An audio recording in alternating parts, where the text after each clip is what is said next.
Hello student, very good morning to all of you. कैसे हैं आप सब? बेटा, अब तक हम लोगों ने सेल्स के बारे में पढ़ लिया था, बैटरीज़ के बारे में पढ़ लिया था और जूम क्लासेस में भी बहुत कुछ हम लोगों ने पढ़ लिया था। जो हम chemical effect of electric current के बारे में पढ़ रहे थे। तो आज हम बहुत इंपॉर्टेंट टॉपिक डिस्कस करने वाले हैं जो कि सेल है। ठीक है, आप लोगों को पता है कि सेल क्या काम करता है। वो केमिकल एनर्जी से लेके इलेक्ट्रिकल एनर्जी में कन्वर्ट करता है। क्या काम करता है सेल? सेल्स जो होता है आपके पास, जो सेल होता है ना, वो सेल क्या काम करता है? वो केमिकल एनर्जी से किस में कन्वर्ट करता है? Convert chemical energy into electrical energy में कन्वर्जन करता है। ठीक है, इलेक्ट्रिकल एनर्जी में कन्वर्जन करता है, वो आपके पास सेल का काम करता है। अब सवाल ये पैदा होता है बच्चा पार्टी कि जो सेल होता है उसके केमिकल एनर्जी से इलेक्ट्रिकल एनर्जी में कैसे कन्वर्ट करता है। ये आज आपका मेन टॉपिक है। ठीक है, तो उससे पहले हम लोग आज बात करेंगे कि इलेक्ट्रोड्स क्या होते हैं, इलेक्ट्रोलाइट्स क्या होते हैं, इलेक्ट्रोलिसिस प्रोसेस क्या होता है। वो पढ़ने से पहले हम लोग सारे के सारे एक टॉपिक डिस्कस करेंगे। बहुत आराम से समझना है। यहाँ मैंने आपको एक छोटी सी फिगर बना रखी है और इस फिगर के दौरान हम लोग हर एक चीज़ पढ़ेंगे जो कि आपके बुक्स में भी दे रखी है और एक्स्ट्रा चीज़ भी पढ़ेंगे। ठीक है, एक्स्ट्रा नॉलेज भी लेंगे कि क्या क्या चीज़ हमें पढ़नी होती है, कैसे सेल काम करता है, कैसे एक सेल केमिकल एनर्जी से इलेक्ट्रिकल एनर्जी में कन्वर्जन करता है। ठीक है बच्चा पार्टी, हम लोगों ने सेल पढ़ लिया था कि सेल का जो सिंबल होता था वो सेल का सिंबल कैसे होता था? एक बड़ा डंडा, एक छोटा डंडा, जो कि हम फिजिक्स लैंग्वेज में यूज़ करते हैं। बड़े डंडे का मतलब पॉजिटिव और छोटे डंडे का मतलब नेगेटिव होता था। और यहाँ पर आपके पास क्या होता था? अगर मैं ऐसे ही बहुत सारे लगा देता था, ऐसे ही बहुत सारे दो या दो से ज़्यादा सेल लगा देता था, तो उसका मतलब क्या था? वो बैटरी की बात चल रही थी। किसकी बात चल रही थी? वो बैटरी की बात चल रही थी। ठीक है, तो अब हमारे पास एक छोटी सी फिगर है और इस फिगर को हम समझते हैं कि क्या क्या चीज़ हमें पढ़नी होती है, कैसे कैसे प्रोसेस होता है। ठीक है, सबसे पहले देखो, ये जो आपके पास रॉड लगी हुई है, ये आपके पास पहले वाटर है। ठीक है, यहाँ पे आपके पास क्या है? H2O है। H2O का मतलब है पानी, वाटर। इसे हम क्या काम करते हैं? इसे हम डालते हैं कुछ ड्रॉप्स एसिड की। अब एसिड आपका स्ट्रॉन्ग एसिड आप लोग लेते हो। स्ट्रॉन्ग एसिड में आपका H2SO4 होता है, सल्फ्यूरिक एसिड होता है। मैं आपको डिफाइन कर चुका हूँ। H2SO4 क्या होता था आपके पास? H2SO4 जो कि सल्फ्यूरिक एसिड होता था। याद है आप सभी को? तो सल्फ्यूरिक एसिड होता था आपके पास, याद है ना? एक आपके पास एसिड होता था HCl। क्या होता था इसका? हाइड्रोजन क्लोराइड, ये भी आपके पास एसिड होता था। और मैंने आपको बताया था जब भी ये केमिकल्स जब भी एसिड केमिकल्स आपके वाटर में डिसॉल्व होते हैं, कोई भी कंपाउंड आपका किसी भी वाटर में डिसॉल्व होता है तो वो किससे ब्रेक डाउन हो जाता है? वो आयन से ब्रेक डाउन हो जाता है। अगर H2O है, H2SO4 है, वो कितने आयन से ब्रेक डाउन होगा? H2 पॉजिटिव में और SO4 2 नेगेटिव में ब्रेक डाउन हो जाएगा। पॉजिटिव में ब्रेक डाउन हो गया और एक नेगेटिव में ब्रेक डाउन हो गया। अगर मैं HCl की बात करता हूँ तो आपके पास क्या होगा? एक H पॉजिटिव में ब्रेक डाउन होगा, एक Cl नेगेटिव में। देखो, पॉजिटिव और नेगेटिव में ब्रेक डाउन हो गया। वो केमिकल कंपाउंड जब किसी भी केमिकल्स में डाले जाते हैं, उनके मॉलिक्यूल्स किस में चेंज हो जाते हैं? आयंस में चेंज हो जाते हैं। आयंस में ब्रेक डाउन हो जाते हैं, पॉजिटिव आयंस और नेगेटिव आयंस में। तो उसमें आसानी से इलेक्ट्रिक करंट फ्लो करना स्टार्ट कर देता है। पढ़ा था ना हम लोगों ने? तो यहाँ पर आपके पास वही चीज़ है। यहाँ पर आपके पास क्या है? पहले पानी डाला हुआ है, वाटर है, और कुछ ड्रॉप्स मैंने H2SO4 के डाले। कुछ मतलब 5 से 6 ड्रॉप्स या 7 ड्रॉप्स डाल सकते हो आप लोग। ये नहीं कि आप लोग पूरा का पूरा एसिड ही वाटर में डाल लो, ऐसा नहीं होता है। आपको कुछ ड्रॉप्स वाटर में डालनी होती है। सपोज करते हैं मैंने 6 ड्रॉप्स H2SO4 की डाली और वो यहाँ पर जैसे डाली H2SO4 की, वो किस में ब्रेक डाउन हो गया? वो H2 पॉजिटिव और SO4 नेगेटिव में ब्रेक डाउन हो गया। किस में? H2 पॉजिटिव और SO4 2 नेगेटिव में ब्रेक डाउन हो जाता है। जब ऐसा होता है तो यहाँ पर हम लोग क्या लगा देते हैं? रॉड लगा देते हैं, या प्लेट भी लगा सकते हैं। एक आपके पास होती है एनोड, या आपके पास होती है कैथोड। अभी एनोड क्या होती है और कैथोड क्या होती है? पहले हम बात करते हैं कि जो एनोड होती है ना, एनोड हमेशा याद रखना, यहाँ से जो एनोड से जो इलेक्ट्रॉन्स चलते हैं, कौन से चार्ज चलते हैं, नेगेटिव चार्ज चलते हैं। नेगेटिव चार्ज कहाँ की तरफ चलते हैं, ऊपर की तरफ चलते हैं। एनोड जहाँ भी बात होती है वो इलेक्ट्रोड जो होता है, इलेक्ट्रोड मतलब होता है कि जो कि आपकी हेल्प करता है किसी भी चार्ज को ट्रांसफ़र करने के लिए। ये आपके पास इलेक्ट्रोड है और ये भी आपके पास क्या है, इलेक्ट्रोड है।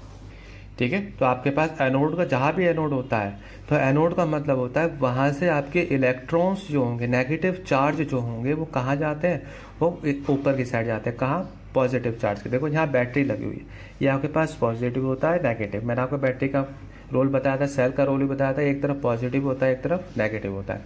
तो यहाँ पर क्या होता है, आपके पास जो भी इलेक्ट्रोड होता है, ये इसे हम इलेक्ट्रोड कहते हैं, इलेक्ट्रोड, इलेक्ट्रोड।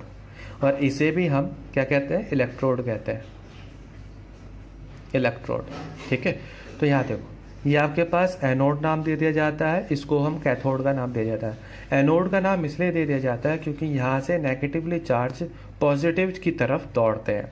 और कैथोड का नाम इसलिए दे दिया जाता है क्योंकि यहाँ के जो नेगेटिवली चार्ज होंगे वह पॉजिटिव की तरफ दौड़ेंगे। देखो यहाँ से नेगेटिव चार्ज दौड़ रहे हैं पॉजिटिव की तरफ, और इस बैटरी से नेगेटिव चार्ज होंगे वो कहाँ दौड़ेंगे, पॉजिटिव की तरफ। ठीक है, मैंने आपको बताया था क्यों होता है ऐसा, क्योंकि पॉजिटिव और नेगेटिव एक दूसरे को क्या करते हैं, वो अट्रैक्ट करते हैं। याद है ना, लास्ट वाले लेक्चर में हम लोगों ने 2 लेक्चर में पढ़ा था, पॉजिटिव और नेगेटिव एक दूसरे को क्या करते हैं, अट्रैक्ट करते हैं। इसी वजह से जो नेगेटिवली चार्ज होते हैं वो कहाँ जाते हैं, बैटरी के पॉजिटिव टर्मिनल पे जाते हैं।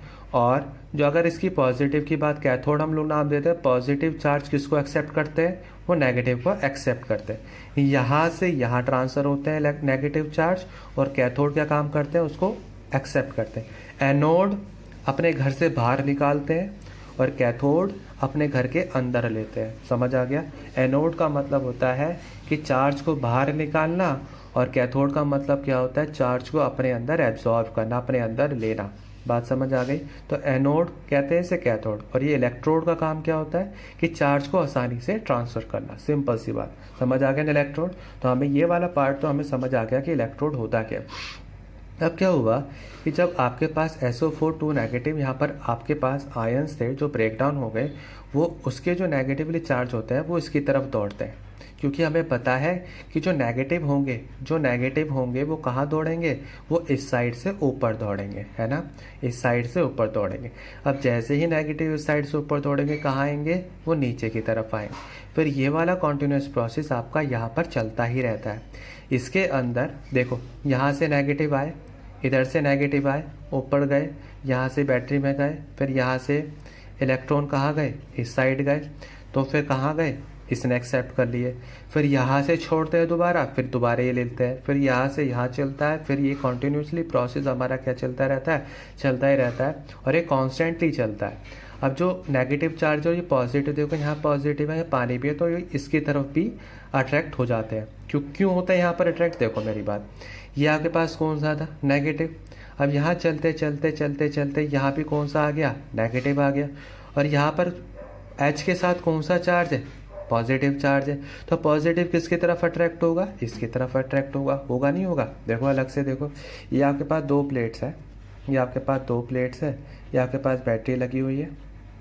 अब यहाँ देखो, यहाँ पर क्या होगा, ये पॉजिटिव है नेगेटिव, इलेक्ट्रॉन क्या होंगे, जो नेगेटिव चार्ज होंगे वो यहाँ से ऊपर की तरफ जाएंगे, वो यहाँ जाएंगे, और कौन सा एक्सेप्ट करेंगे, ये वाले एक्सेप्ट करेंगे। तो यहाँ पर आपके पास ज़्यादा कौन से होंगे, नेगेटिव। और जहाँ के पास H2 पॉजिटिव जो आयन से ब्रेक डाउन हुए थे, ये वाला 2 पॉजिटिव, तो ये तो पॉजिटिव चार्ज, ये कौन सा नेगेटिव, तो ये किस तरफ अट्रैक्ट हो जाएंगे, ये इसकी तरफ अट्रैक्ट हो जाते हैं। तो यहाँ पर यही प्रोसेस आपका कॉन्टिन्यूसली चलता रहता है। ये यहाँ से यहाँ ट्रांसफ़र होंगे, फिर यहाँ से यहाँ, ये कॉन्टिन्यूसली चलता रहता है और कॉन्स्टेंट टर्म पे चलता है। तो अंदर आपके सेल के अंदर एक इंटरनल रेजिस्टेंस भी होता है, अभी आपके बात नहीं है वो, इसको अंदर एक इंटरनल रेजिस्टेंस भी होता है इसके अंदर, वो आपकी क्लास में नहीं पढ़ना, बस आप पढ़ लीजिए। इंटरनल रेजिस्टेंस थोड़ा अपोज करता है किसको, करंट को। अब यही आपके पास क्या हो गया, हम लोगों ने टोटल क्या पढ़ा, देखो ये जो प्रोसेस हुआ है ना, कि आपका इलेक्ट्रॉन यहाँ से यहाँ ट्रांसफ़र हुआ, फिर यहाँ से यहाँ ट्रांसफ़र हुआ। इसी दोनों प्रोसेस को कब हुआ एक ऐसा प्रोसेस, जब आपने कोई केमिकल कंपाउंड आप लोगों ने किसी केमिकल में डाला, और केमिकल क्या है, वाटर है, और जो कौन सा एसिड डाला, H2SO4 डाला। जब किसी H2SO4 के मॉलिक्यूल्स या किसी कंपाउंड के मॉलिक्यूल्स पानी में डिजोल्व होने के बाद आयन से ब्रेक डाउन हो जाते हैं और वो एक काम करते हैं। वो काम क्या करते हैं, वो एक इलेक्ट्रॉन को ट्रांसफ़र करते हैं, हर एक इलेक्ट्रॉन को ट्रांसफ़र करते हैं, मतलब चार्ज को ट्रांसफ़र करते हैं, जिसकी वजह से अगर चार्ज ट्रांसफ़र हो गया तो क्या होगा, आपका करंट भी फ्लो होना स्टार्ट हो जाएगा। समझ आ गई बात, करंट भी फ्लो होना स्टार्ट हो जाएगा। जो प्रोसेस हुआ है करंट को ट्रांसफ़र करने के लिए, कौन सा प्रोसेस कब हुआ, जब आप लोगों ने केमिकल को अंदर डाला। कौन सा केमिकल अंदर डाला, H2SO4 को अंदर डाला। वही प्रोसेस आपका कहलाता है इलेक्ट्रोलिसिस प्रोसेस। बात समझ आ गई, वही प्रोसेस आपका क्या कहलाता है, इलेक्ट्रोलिसिस प्रोसेस। क्या इलेक्ट्रोलिसिस प्रोसेस कौन सा, कि जब आप लोगों ने कोई भी कंपाउंड डाला, या फिर कह सकते हैं हम लोग कोई भी केमिकल डाला, H2SO4 डाला, और आप लोगों ने किस में डाला, पानी में डाला। पानी में डालने के बाद वो क्या हो गया, आयन से ब्रेक डाउन हो गया। ब्रेक डाउन होने के बाद इलेक्ट्रॉन ट्रांसफ़र होने स्टार्ट हो गए, कॉन्टीन्यूसली ट्रांसफ़र होने स्टार्ट हो गए ना। तो जब ट्रांसफ़र होने स्टार्ट हो गए कॉन्टीन्यूसली, चार्ज फ्लो होना स्टार्ट हो गया। जब चार्ज फ्लो होना स्टार्ट हो गया तो क्या हो गया, करंट भी फ्लो होना स्टार्ट हो गया। अब करंट कहाँ से फ्लो होता है, पॉजिटिव से नेगेटिव की तरफ। इलेक्ट्रॉन के अपोजिट डायरेक्शन में करंट फ्लो होता है। ये हमेशा याद रखना, जिस डायरेक्शन में इलेक्ट्रॉन फ्लो होता है उसके अपोजिट डायरेक्शन में करंट फ्लो होता है। करंट और इलेक्ट्रॉन दोनों की डायरेक्शन अपोजिट होती है, ये हमेशा याद रखना। ये आपके पास क्या है, करंट का सिंबल होता है आई। इलेक्ट्रॉन जो ट्रांसफ़र होता है जिस डायरेक्शन, अगर सपोज करो कि इलेक्ट्रॉन लेफ़्ट टू राइट जा रहा है, तो आपका करंट कहाँ जाएगा, राइट टू लेफ़्ट जाएगा, मतलब अपोजिट चलता है। इतना याद रखना, ठीक है बच्चा पार्टी। तो वही प्रोसेस जिसकी वजह से आपका चार्ज केमिकल जो आपका ब्रेक डाउन हुआ, आयन से ब्रेक डाउन हुआ, जिसकी वजह से इलेक्ट्रॉन फ्लो करने स्टार्ट कर गए, उसी प्रोसेस को हम लोग क्या कहते हैं, इलेक्ट्रोलिसिस प्रोसेस। बात समझ आ गई। इलेक्ट्रोड भी आपको समझ आ गया। इलेक्ट्रोलाइट्स क्या होते हैं, इलेक्ट्रोलाइट्स होता है वो केमिकल कंपाउंड जो कि डाला गया, वो केमिकल कंपाउंड होता है जो कि डाला गया किसमें, पानी में। ठीक है, हम लोगों ने कौन सा लिया, H2SO4 लिया।